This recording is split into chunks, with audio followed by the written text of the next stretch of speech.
Hello people, good day and welcome back to our channel, Marjan's Garden. So today guys, ay gusto ko lang i-share sa inyo yung nagawa natin dito sa garden.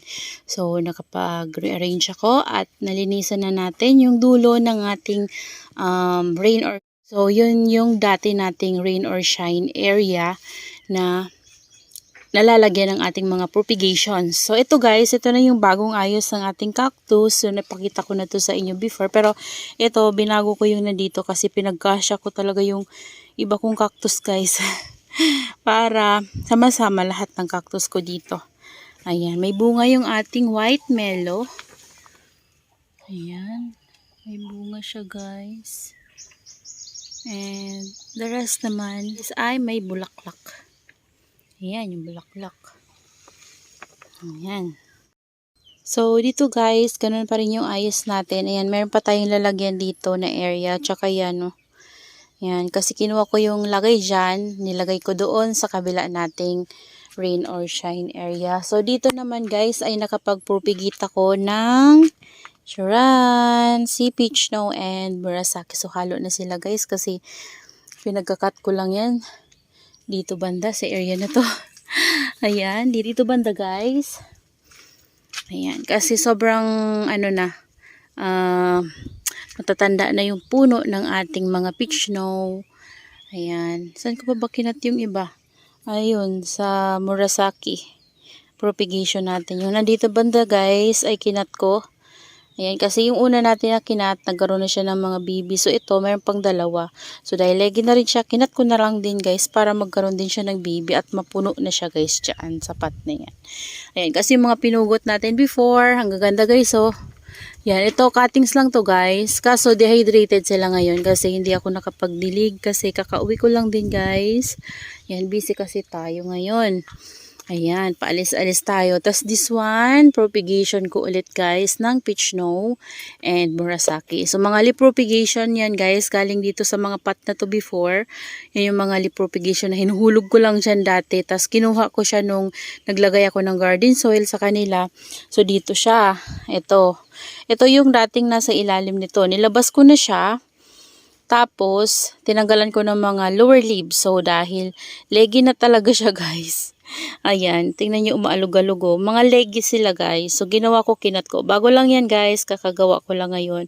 Para itong mga nakata natin ng mga Murasaki or peach snow, hindi ko alam kung ano na yung ano nila guys, mother nila. Kasi halo-halo. So, magkakaroon din yan ng babies, kagaya nun. So, medyo ano na guys yung stem niya oh. Tigas naman na siya kasi tinanggalan ko muna siya ng lower leaves and then pinaarawan ko sila dito na area bago ako ngayon nagputol. Yan, para hindi ano guys, hindi weak yung kanilang stem pati yung dahon. Tanggalin natin to. May nabubulok ditong leaves oh. Diyan lang natin. Yan, kailangan nila guys ng dilig pati itong ating mga purple delights. Ayan yung ating mga purple delights. Ito din yung mga kinata natin na peach snow and Murasaki. Tapos meron tayong mga nilagay na leaf propagation. Ayan na sila guys. Dami oh. Ito parang Chloe to. Tapos ito parang silk bill. So mga leaves lang yan na nilagay ko dyan guys. Tapos meron tayo ditong propagation ng nakatago talaga to guys dito. Variegated Tinkerbell. Ayan. Dito lang talaga siya guys. Mas gusto ni Tinkerbell yung nakatago siya. Ayan. Habang maliit pa siya. So yung unang-unang propagation ko nun guys ay nandito. Ayan. Variegated Tinkerbell. Ayan. Lumalaki na sila. Medyo mabagal guys yung paglaki ng ating mga Tinkerbell, mga lipropa. So, dito mayroon pa tayong vacant na pwede nating paglagyan ng mga propagations natin ng Purple Delights and Murasaki or Peach Snow. Ayan, kasi nagpaparami talaga ako. Itong area na talaga to guys ay gusto kong mapuno ng mga purples lang talaga. Ayan, diba? Napupuno na sila guys ng mga purples. Dito pala guys, meron akong this one, sino ba to? Ano ba name nito? Pink Pebbles. Ayan. Nabili ko to ng 2 heads. Tapos medyo maliit pa yung isang baby nito nung nabili ko kay Mom Penny Rose ata yun guys. Ayan. Tapos ginawa ko, kinat ko. Ayan. Nagkaroon siya ng mga babies. So binigyan niya ako ng 3 dito. Tapos dito naman ay 1, 2, 3, 4. Ayan. 4 dito guys sa isang stem. Tapos nagkaroon siya ng isang baby dyan sa pinakapuno. Tapos yung kinat ko sa kanya guys ay tinabi ko na lang din sa kanya. Ayan o. Ayan. Ang bigat ng pot. Ayan. Solid kasi siya guys. Bigat ng ano na to, clay pot na to. Maliit lang siya. Tama lang yung laki niya guys, pero sobrang bigat. Siguro dahil yung gamit ko sa kanya ay garden soil din guys, kaya sobrang bigat. Yan. Tingnan nyo, nag-ano yung leaves niya oh, pero ox lang. Ayan. Okay na okay yung ating pink pebble. So before guys, nakabuhay ako niyan. First bili ko niyan. Nabuhay ko siya. Tapos ginawa ko, nung tumatangkad-tangkad na siya, gustong-gusto ko siya kasi, ano, para siyang candy na color pink. Tapos ginawa ko, kinat ko, namatay. Tapos yung kinat ko, napabayaan ko, namatay din. So ginawa ko, bumili ako. Nahirapan na ako guys makabuhay sa kanya.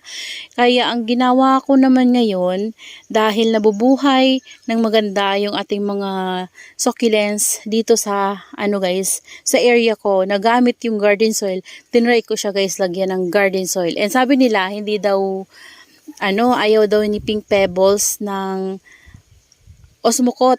Ayan. Pero nilagyan ko to guys ng osmocot. Ayan. May osmocot to eh. Sana ba yung osmocot? Ayan o. Tingnan nyo guys o. Ayan o. Osmocot yan. Meron siyang osmocot. Hindi naman siya guys. Ayan. So, thankful ako kasi nabuhay ko siya. Marami tayong mga tatanggalin dito na dry leaves sa ilalim ng ating mga succulents. Yan guys. So, ito. Ang tagal naman ito lumaki. Siguro may problema yung stem nito. Ito na area oh. Antayin na lang natin guys na lumaki yung mga babies niya. Kapag hindi lumaki, ikakat ko na lang to guys. Matigas siya oh. Pero parang walang growth yung mga babies niya. Ayan. Natutuyuan na sila guys. So iniinuman na nila yung kanilang lower leaves kasi kulang na sa tubig. Yan sila guys dito. Uy, ito nagmashi. Tanggalin natin yung nagmashi para hindi na makahawa pa. Charan. From variegated. Pero yung pinakapuno niya ay hindi var. Ayan. Marami tayong mga lipropa dito guys ng variegated purple delights. Lipropagation. Ayun. Dami yan. Mga lipropa natin yan guys. Ayan. Ganda ng var nito. Sana bigyan pa tayo ng mas maraming var. Ito oh. Sana continue na yung ano niya guys. Yung variegation niya dyan. Oh, yung nilagay kong lipropa ni ano, ni Murasaki. Ayaw niya. Nagmashi. Tanggalin na natin. Kasi kapag hindi natin tinanggal, makakahawa pa yan guys. Yan. Variegated Super Bomb.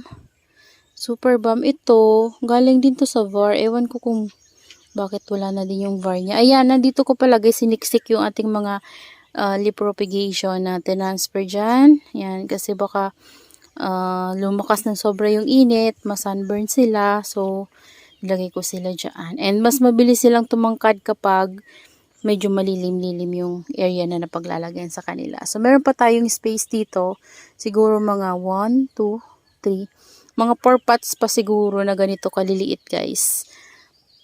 Mapupuno ko na to. Marami tayong pwedeng kuhanan, mga purple delights. Ayan o, kagaya nito, pwede natin kuhanan ng cuttings, pero wala akong pot. Ayan. Last na pot ko na to guys. Yung tira yan nung mga inanuhan ko ba.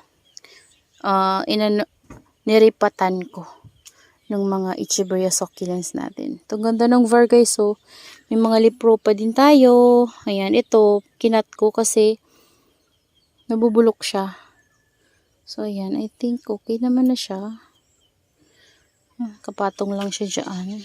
Lagay lang tayo dito. Ayan.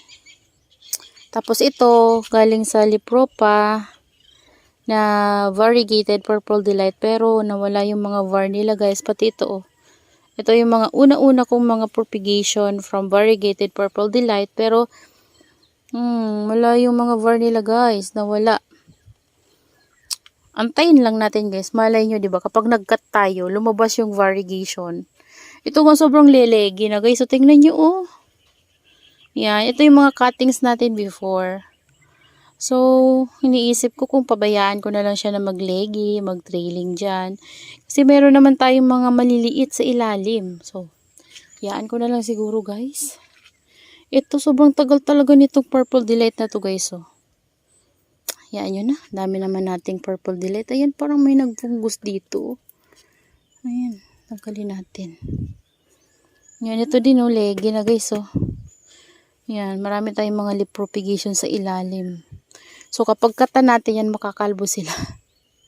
Kasi, sobrang legi na. Ang liliit pa ng mga lipropa natin sa ilalim. Ito yung mga variegated natin, guys. So, variegated purple delight.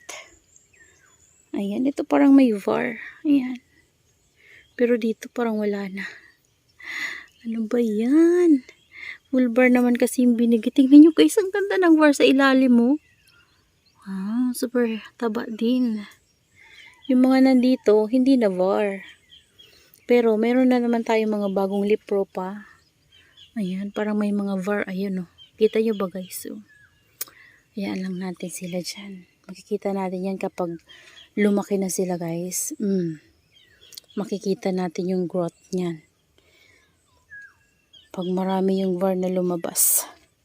Ayan, so dito. Ayan, balik tayo dito, guys. Ito na pala yung rain or shine natin dito guys. Ayan, pinagsama-sama ko dito na area yung ating mga succulents na nandito, yung mga cactus, mga haworthia, mga propagations ko.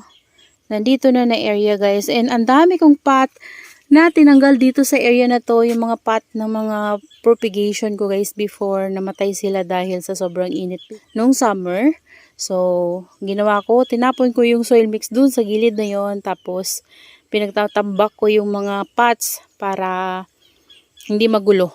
So, nilinis ko muna itong area na to, nagwalis ako. Tapos nilagay ko dito yung mga buhay pa. Ayan, kailangan nila ng dilig.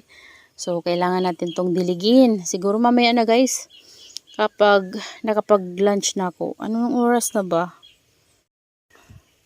3:33 PM na pala guys. Hindi pa ako nagla-lunch. Diyos ko, nalibang ako sa kakaano dito. Kakaayos dito sa garden natin. Pero kanina kasi guys, ay nagligo ako ng mga dogs ko. Yung mga shih tzu ko. So, madami sila. So, niligo ko sila, ginupitan ko. After kong magligo sa kanila. So, dito na ako guys sa ating garden. Ayan. So, nandito na ako. Dito ako na busy. Tingnan nyo guys yung ating nagbi-bleach pero nasusunog. Ganyan talaga kapag nagbi-bleach. Ayan yung ating pink rose. Nagbi-bleach siya tapos nasusunog. Yung mga cuttings propagation natin ng lovely rose and hybrid lovely rose. Ayan na sila guys. Kulang sila sa dilig. Hindi ko sila nadidilig. Pero hayaan muna natin. Kapag nagdilig naman tayo ay makakainom na yan sila. So meron pa tayong vacant dito. Nandiyan sa ilalim guys. Nandiyan yung mga cuttings propagations natin from Echeveria natin na mga babies. Ayan. Nandyan sila. Tapos may mga lipropa tayo sa ilalim para hindi sila masunburn. So dito mayroon pa tayong patungan. Ayan. Yung mga ko pala guys, mga cactus ko ay inayos ko na sila kahapon. Ay kahapon ba? Last day pala guys. Last day. Ayan. Inayos ko na sila at ito na sila guys. Binalik ko dito yung ating Astrophytum. Ayan. Binalik ko sila. Pero sama-sama din sila guys pag ganun. Tapos ito sama-sama din. Galing sa malalaki. Papunta sa medyo maliliit. Pero may malalaki pa rin. Ayan. Hindi ko sila guys mapag kasi malalaki na talaga yung mga gymno natin. So hindi pantay-pantay yung sizes nila. So ayan. Diba? Tingnan nyo naman. So dito puro gymno and Astrophytum. Pagdating naman guys dito sa area na to ay mga big cactus. Ayan.